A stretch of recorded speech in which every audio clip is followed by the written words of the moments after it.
So what you gonna do with that thing? I'm going hunting. So what you hunting?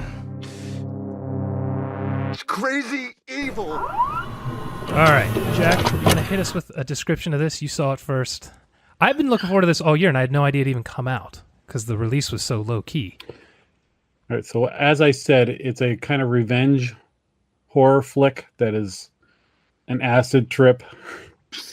That sums it up perfectly. Yeah, we should have just skipped the drinking game this week and just done a tab of acid game. Yeah. So it's kind of like a 80s fantasy novel. It's a heavy metal cover. I heard him say that in an interview, and that's what it is. Yes. So Nicolas Cage is like this power lumberjack in the woods somewhere.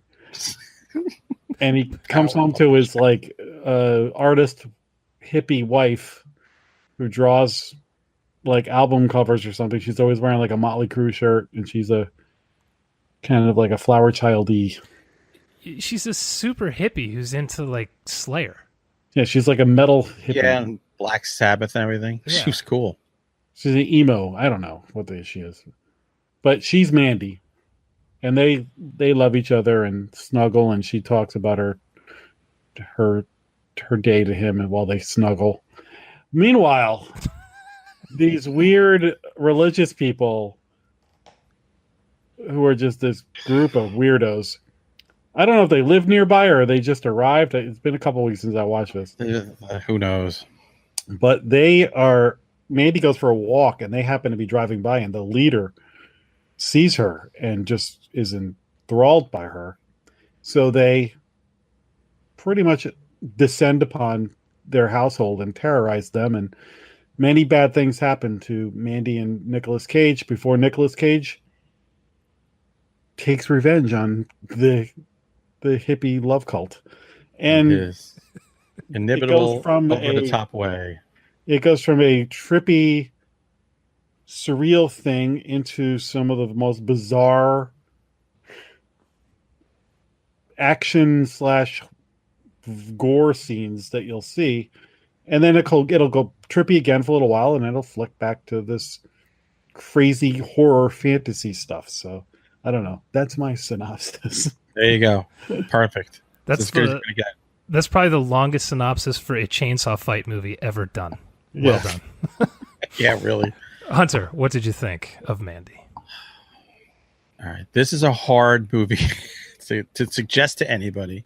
I watched it with my wife. She's almost into horror as much as I am. She bailed 25 minutes in. She goes, I can't take these colors. This is stupid the way they shot this. This is like overexposed film by a kid doing a college project. And I kept saying, just let it wash over you like a trip. Just don't try to think too far ahead. Just be in the moment. Because she was trying to think, what does this mean? Where are they going with this?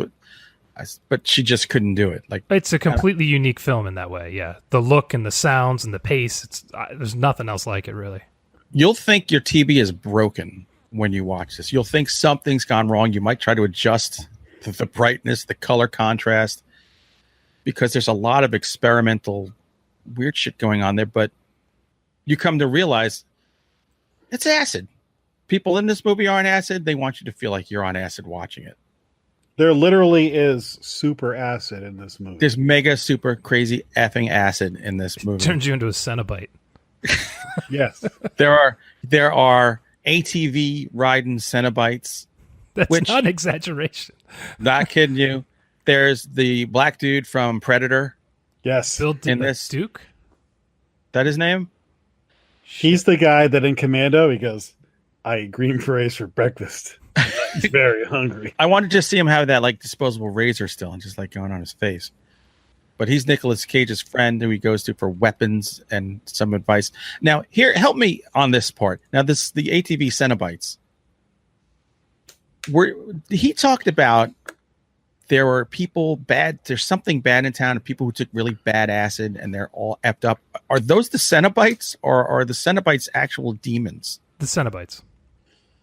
I think they're people. Okay.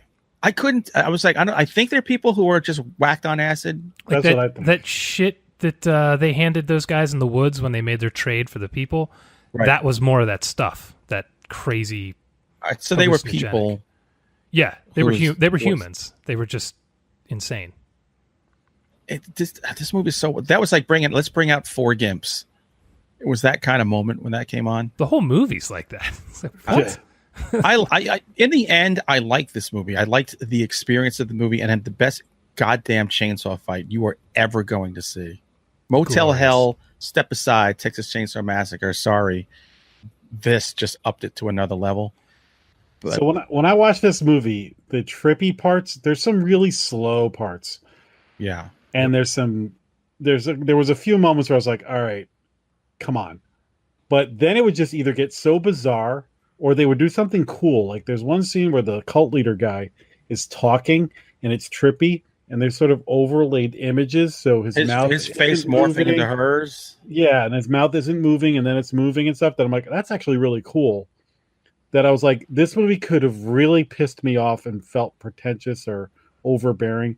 But instead it was just like, what the hell is going on here? But they kept pulling me back with something funny or interesting or just nuts that would keep me coming back. And so I don't know how often I'd want to watch this movie, but I definitely am glad I watched it. And like I told you guys, I think you have to see it at least once to. It's a kind of movie that's going to keep rolling over on you when you least expect it, like an acid flashback. You know? Yep. And I dug it, but like I said, I can't suggest it for everybody. I've got a. This movie's so weird. It's I feel like if this was 30 minutes shorter, it would be a movie that everyone would go absolutely crazy about. Just You're how absolutely nuts right. it is, and Nicolas Cage losing his mind. But at the same time, I don't know if it's a movie that would stick with you as much.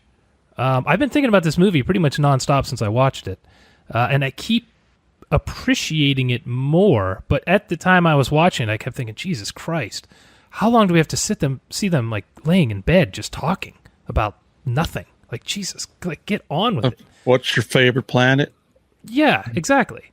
But at the same time, it's like, they could shorten it and make it tighter and maybe more entertaining first view, but would it make it less memorable? I don't know. I think then if you do that, it's a movie where now it's an experience. Yes, I think that's a good summation. This feels like a movie that's going to be not that this really happens anymore, but back in the day, this would have been a midnight movie staple. Oh, hell yeah. Yeah. Apparently it's been crushing it in the limited viewings. People were just going nuts in the theater for it. I can totally believe that. Can you imagine recommending this to a normie? Like you're saying how your wife's reaction to this.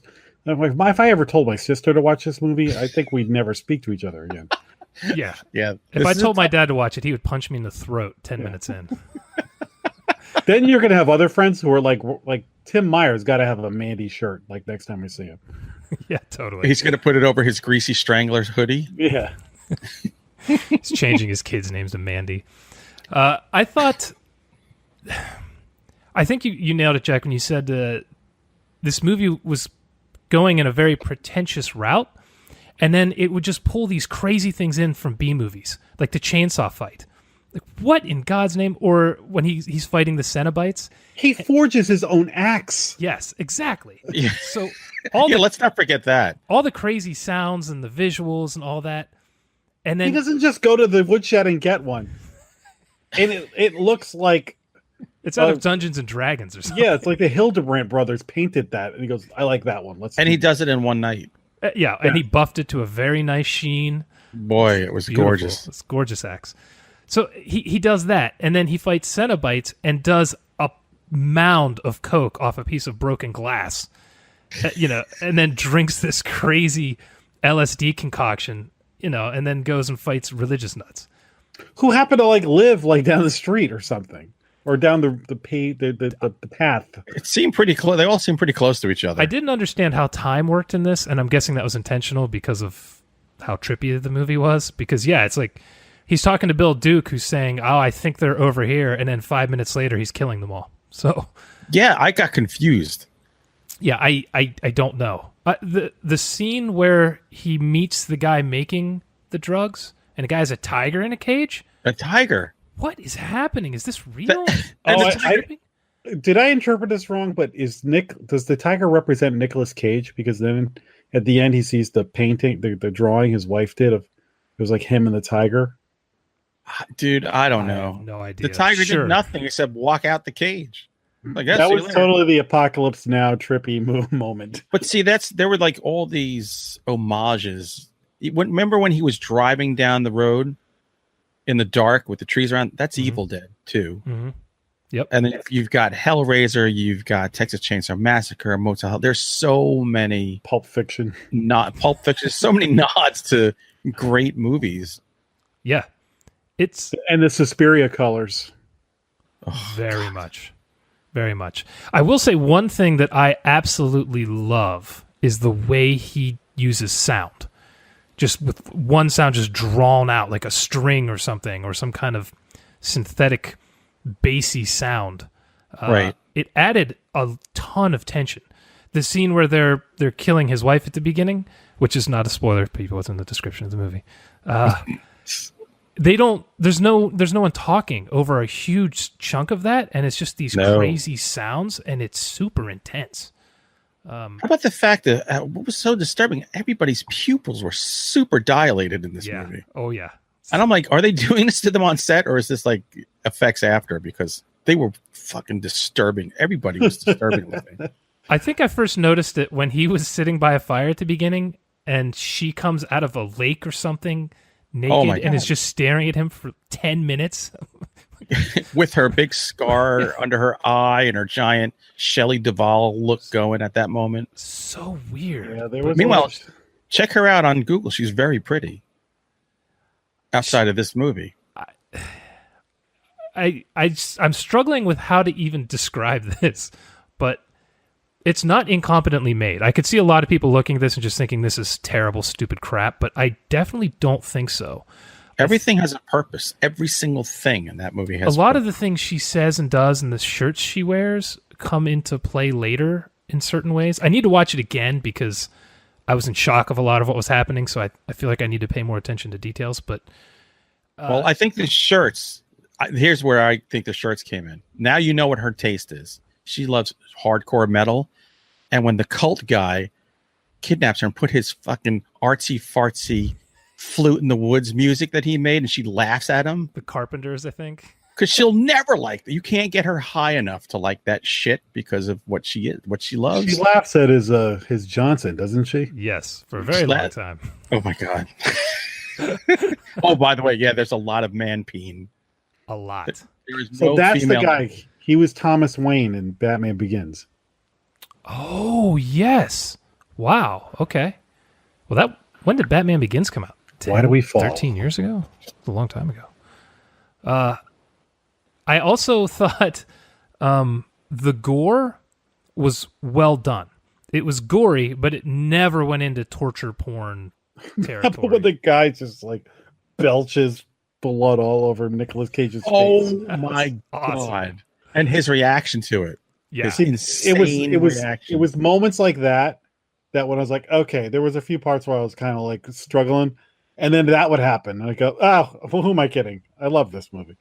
Yeah. Oh my god. Yeah, it was things like that. It's we're not watching Saw, but we're watching some crazy shit happening on screen. Have you guys seen his first movie, Beyond the Black Rainbow? No. It's on Shudder. I've started it twice, and I've only made it a half an hour in, because if you think the beginning of Mandy is slow, this is way beyond. I want to finish it, but it's something where I started, I'm like, I cannot pay attention enough to this movie right now. Just figured that he used that movie to learn what to do for this movie.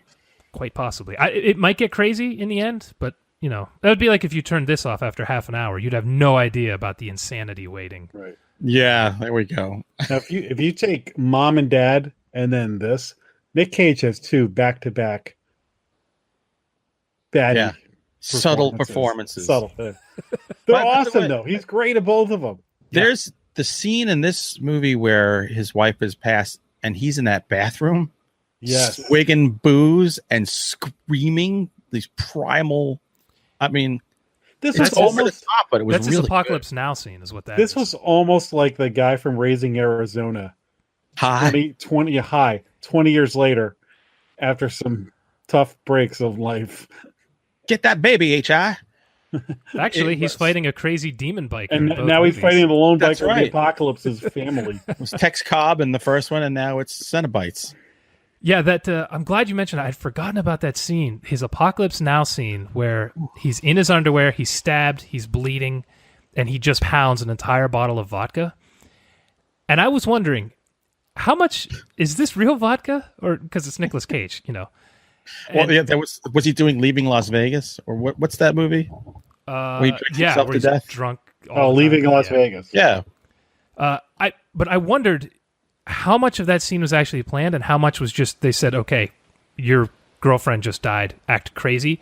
Because Oof. I noticed there was a little bit of weird camera movement in it. It started with a slow pan in, or dolly in, and then it kind of stopped and kind of came back, and it was when he was really starting to lose his shit. And I wondered, is the cameraman thinking, oh shit, is he gonna come over here? Or was he thinking, oh, I'm panning in too fast and he's gonna freak out for the next 5 minutes? So I would love to get a DVD commentary track on that. And by the way, who keeps a bottle of vodka in their bathroom? It was in the linen closet. Power lumberjacks.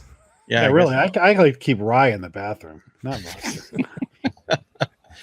That scene, I thought, though, people can take it as, oh, well, he's overacting. That's just so stupid. Or you could take it as in, holy cow, he literally threw his guts and soul up in that scene. I thought that was great acting. That's why I said that was his Apocalypse Now moment when Martin Sheen freaks out and breaks the mirror with his hand and had an actual mental breakdown.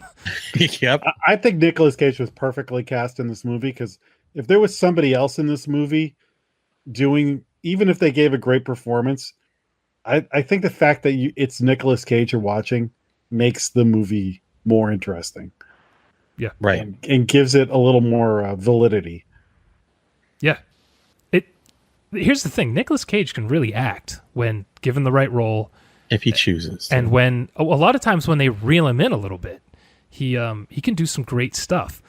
But sometimes you just let it rip like this in Mom and Dad. Yes, please. You know. This is kind of a little bit of both. He was very subdued at the beginning of this. And then just cocaine and a bottle of vodka later, he's rocking. Yeah. Well, I couldn't wait to see what you guys thought of this movie because, like I said, I watched it and I'm coming back going, this is easily a movie that people could come back and be like, dude, that was the biggest pile of crap I've ever seen. Or, oh my God, I need this on Blu-ray tomorrow, you know? So it's hard to tell. I'm in the still processing phase.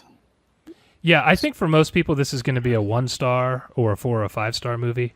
Right now, I'm at the 4-star. I really like it, but I don't want to say I love it yet because there's some 20-minute segments where I'm like, Jesus Christ, can you get going? Well, that's the thing. I don't think I could I don't know if I would own this and just be like, yeah, that's going to be a go-to. I don't know if I watched it again, I might sit down and watch it back to back one more time in full. But this is one of those ones almost like Anchorman. You never watch Anchorman start to finish. You jump in and watch parts of it, and then it feels like this is like that. I need to watch. I'm going to watch 20 minutes of this movie. Then they're going trippy. I'm going to see what else is on. Yeah, I'm going to probably watch it one more time just because I want to see what more I can pick up on. But it's over 2 hours, isn't it?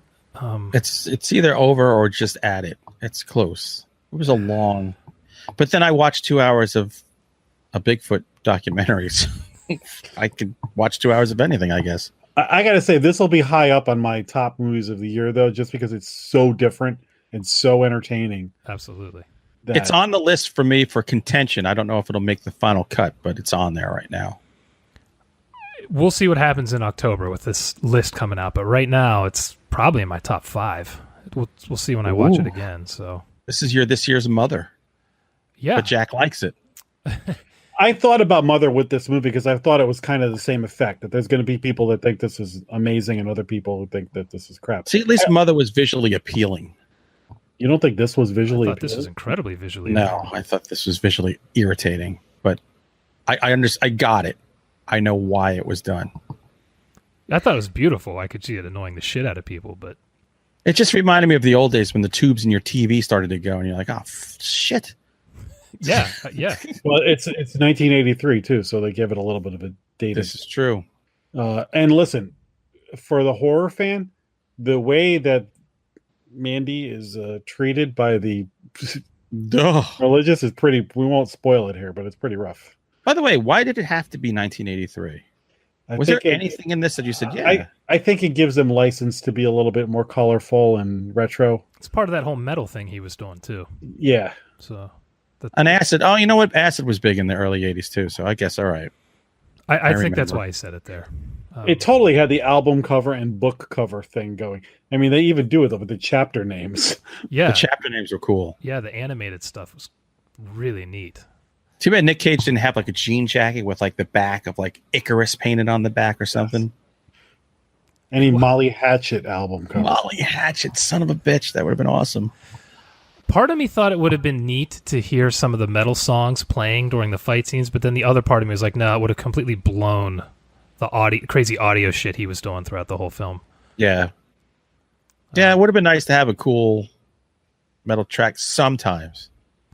But not at that moment. Yeah, let me ask you guys this. Do you feel like this guy would be somebody Blumhouse could get and rein him in a little bit and do some super spot-on movies? Or do you think having somebody try to control what he's doing a little bit would just completely wreck what the craziness he's going for in these movies?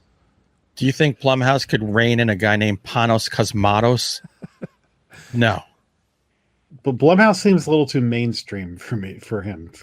That's what I'm wondering. Like, could you give him the A24? Well, yeah, this pretty much felt like an A24 movie, right? Yeah, exactly.